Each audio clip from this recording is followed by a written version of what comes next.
Hi everyone, DB here. I'm the director of DB Golf Center, and I'm very excited because today I want to share with you what I'm doing with one of my tour players. This is Rika Park from Japan, and she's playing on the China Tour.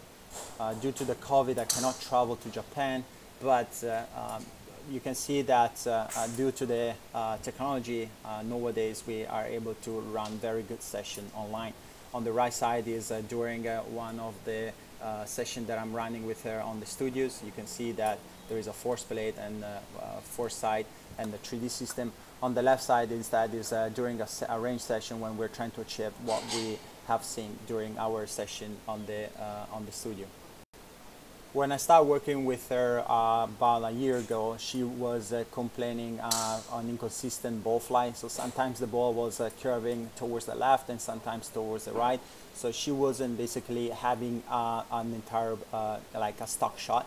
And she was trying to hit mostly fade because she was feeling more comfortable.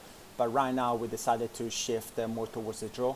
And we figured out that during the first sessions, we saw that the moment that she was becoming stiffer, the upper body and the arms were dominant throughout the swing, and this was causing her to have the path very close to zero, and the face was too dominant. So the moment that she was basically under pressure, the face could be slightly closed compared to the path or slightly open compared to the path.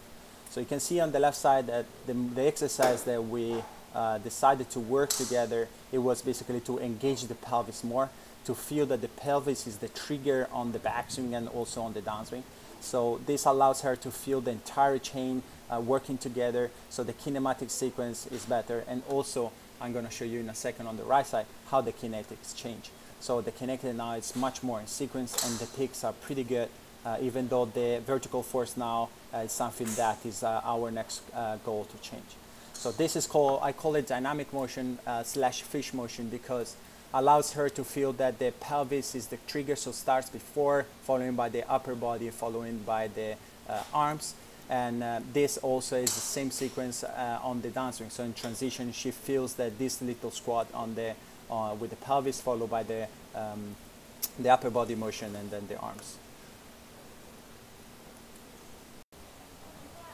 So during this period, the introduction of the dynamic motion slash fish motion allowed her to develop even more speed, but at the same time improving also the contact. This is her swing that I captured about a couple of weeks ago in the studio in Tokyo. So you can see that the kinetic sequence is pretty good. It's in sequence. The pressure shift is pretty great in timing. Now our next goal is to have this vertical force slightly sharp and slightly steeper, that allows her to have even better club head delivery. And thanks to this great drill, now she managed to shift the path more into out, about 2.5 degrees average in every club that she's hit. Hope this video helped you to understand more about the dynamic motion, how to introduce the dynamic motion to a tour player like Rika Park, and hope you enjoy. Thank you.